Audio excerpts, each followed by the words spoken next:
Shalom दोस्तों, स्वागत है आपका ज्यूश टॉक इंडिया में। आज हम एक ऐसे विषय पर बात करने वाले हैं जिसने सदियों से लोगों को सोचने पर मजबूर किया है। क्या एंशिएंट ज्यूज यानी प्राचीन यहूदी हेल में विश्वास करते थे?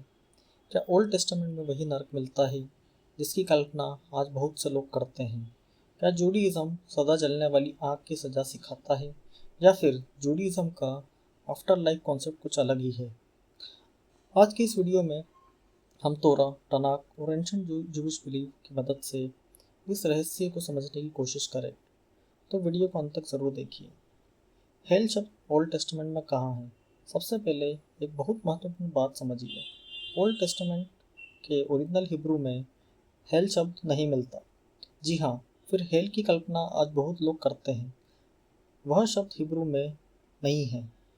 तो फिर हिब्रू बाइबल में किस शब्द का उपयोग करती है? वह शब्द है शूल। अब सवाल उठता है, शूल क्या है? एंशिएंट जूडिज्म में शूल को मृतकों का स्थान माना जाता है। एक ऐसी जगह जहाँ मृत्यु के बाद आत्माएं जाती है। लेकिन ध्यान दीजिए, यह हमेशा आग और यातनाओं वाली जगह नहीं थी, बल्कि कई जगहों पर शूल का केवल ग्रेव यानी कब्र या मृत्यु का स्थान कहा जाता है। याकूब भी शूल जाते हैं जाने की बात करते हैं। अब बाइबल का एक बहुत इंटरेस्टिंग वर्स देखते हैं। उत्पत्ति 37 उसका 35। जब याकूब को लगता है कि उसका बेटा यूसुफ मर गया है, तो उसने कहा, मैं शोक करते हुए अपने पुत्र के पास शूल में जाऊंगा। अब जरा सोचिए, याकूब कौन थे? वह इज़राइल के महान पिताओं में से एक थे, एक राइचियस व्यक्ति। फिर भी वह शूल जाने की बात करते हैं। इससे जूडिज्म के स्कॉलर्स कहते हैं, शूल केवल विकेट लोगों की पनिशमेंट प्लेस नहीं थी, बल्कि यह मृत्यु के बाद का सामान्य स्थान माना जाता है। सब उपदेशक की पुस्तक क्या कहती है?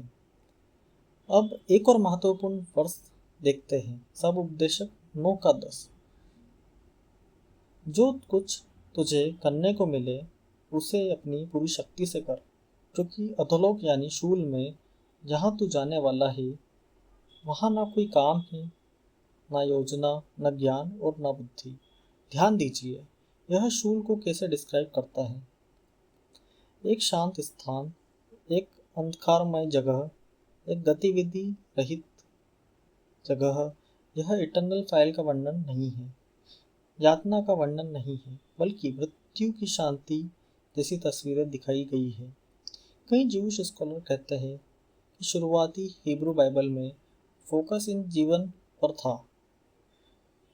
कैसे जियो, कैसे गॉड की आज्ञाओं का पालन करो, कैसे राइचस बनो, इन बातों पर ज़्यादा ध्यान था। क्या तोरा इटर्नल हेल सिखाती है? अब बड़ा सवाल उठता है, क्या तोरा इटर्नल बर्निंग हेल सिखाती है? बहुत से स्कॉलर्स कहते हैं तोरा में इटर्नल हेल का कॉन्सेप्ट बहुत कम दिखाई देता है। तोरा में ब्लेसिंग और कर्सेस ज़्यादातर इस दुनिया से जुड़ी है। अगर लोग गॉड की आज्ञाओं का पालन करते हैं तो वो शांति मिलेगी, प्रॉस्पेरिटी मिलेगी और सुरक्षा मिलेगी। और अगर लोग रिबेलियन करते हैं तो फेमाइन, एग्जाइल, वॉर, सफरिंग आएगी। यदि फोकस मेनली इस दुनिया पर है। अब बात करते हैं गहीना क्या है। अब जूडिज्म में एक दूसरा शब्द आता है गहीना। गहीना यरूशलेम के बाहर की एक वैली है। इसे वैली ऑफ हिमोन कहा जाता है। यह जगह एंशिएंट टाइम्स में आइडोल्ट्री और चाइल्ड सेक्रीफाइस से जुड़ी हुई थी। यिर्मयाह 7:31। उन्होंने अपने बेटे बेटियों को आग में जलाया। धीरे धीरे गहीना पनिशमेंट का सिंबल बन गई। लेकिन यहाँ भी Judaism popular Christian hello concept में अंतर है। जूडिज्म में गहीना किसे कहते हैं? ट्रेडिशनल जूडिज्म में गहीना को अक्सर एटर्नल टॉर्चर प्लेस नहीं माना गया, बल्कि कई रब्बाइस इसे टेम्परेरी पनिशमेंट या टेम्परेरी प्यूरिफिकेशन प्लेस मानते हैं, यानी एक स्पिरिचुअल क्लीनिंग प्रोसेस। कुछ जूविश ट्रेडिशन के अनुसार विकेट सोल लगभग 12 महीने तक गहीना में रहकर साफ होती है। उसके बाद सोल प्यूरिफिकेशन हो सकता है, उसका अस्तित्व समाप्त हो सकता है। लेकिन इटर्नल सफरिंग जूडिज्म का सेंट्रल बिलीफ नहीं है। जूडिज्म किस बात पर ज़्यादा ध्यान देती है? जूडिज्म का मेन फोकस है हेल नहीं। जूडिज्म का फोकस है righteous life, repentance, justice, charity, तोरा ओबीडियंस।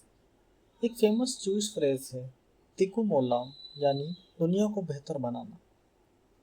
जूडिज्म कहता है इस दुनिया में अच्छा जीवन जियो, गॉड की आज्ञाओं का पालन करो, लोगों के साथ न्याय करो, गरीबों की मदद करो। रिपेंटेंस का महत्व। जूडिज्म में रिपेंटेंस को टिशुवा कहा जाता है, यानी गॉड की ओर लौटना। यह स्केल 18-23 में। क्या मैं विकेट की मृत्यु से प्रसन्न होता हूँ? क्या मैं यह नहीं चाहता कि वह अपने मार्ग से फिर जाए और जीवित रहे? यह वर्ष दिखाता है कि जूडिज्म में गॉड को मर्सीफुल माना जाता है। जूडिज्म पनिशमेंट से ज़्यादा रिपेंटेंस पर जोर देता है। अब हम बात करते हैं क्रिश्चियनिटी का क्या कॉन्सेप्ट है हेल के बारे में। अब क्रिश्चियनिटी की बात करते हैं। क्रिश्चियनिटी में हेल को अक्सर eternal punishment, fire, separation from God के रूप में समझा जाता है। न्यू टेस्टामेंट में lake of fire, outer darkness, eternal punishment जैसी इमेजिनरी मिलती है। यह क्रिश्चियनिटी की ट्रेडिशनल अंडरस्टैंडिंग है। जूडिज्म और क्रिश्चियनिटी में मुख्य अंतर। तो अब तक हमने क्या समझा? जूडिज्म में शूल, ग्रेव या शेडोई प्लेस को बोलते हैं। गहीना अक्सर टेम्परेरी प्यूरिफिकेशन के लिए होता है। रिपेंटेंस पर फोकस करा जाता है। एटर्नल टॉर्चर सेंट्रल डॉक्ट्रिन नहीं है। क्रिश्चियनिटी में हेवन और हेल को स्ट्रॉन्ग कॉन्सेप्ट है। एटर्नल पनिशमेंट इमेजिनरी है। सेलेवेशन थ्रू फेथ है। दोनों रिलीजन आफ्टर लाइफ को अलग अलग तरीके से समझते हैं। जूडिज्म का अंतिम दृष्टिकोण अब हम लोग समझते हैं। जूडिज्म के अनुसार आफ्टर लाइफ मिस्टीरियस है, ह्यूमन अंडरस्टैंडिंग लिमिटेड है, लेकिन गॉड परफेक्टली जस्ट है, मर्सीफुल है, राइचियस जज है। इसलिए जूडिज्म अक्सर लोगों को यह सिखाता है अच्छे कर्म करो, गॉड के साथ चलो, तोरा पे फोकस करो और इस दुनिया को बेहतर बनाओ।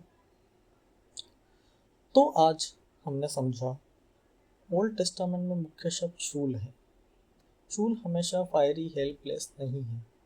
कहीं ना लेटर जूइश ट्रेडिशन में विकसित हुआ। जूडिज्म रिपेंटेंस और प्यूरिफिकेशन पर फोकस करता है। एटर्नल टॉर्चर जूडिज्म का सेंट्रल डॉक्ट्रिन नहीं है। क्रिश्चियनिटी और जूडिज्म के हेल कॉन्सेप्ट अलग अलग है।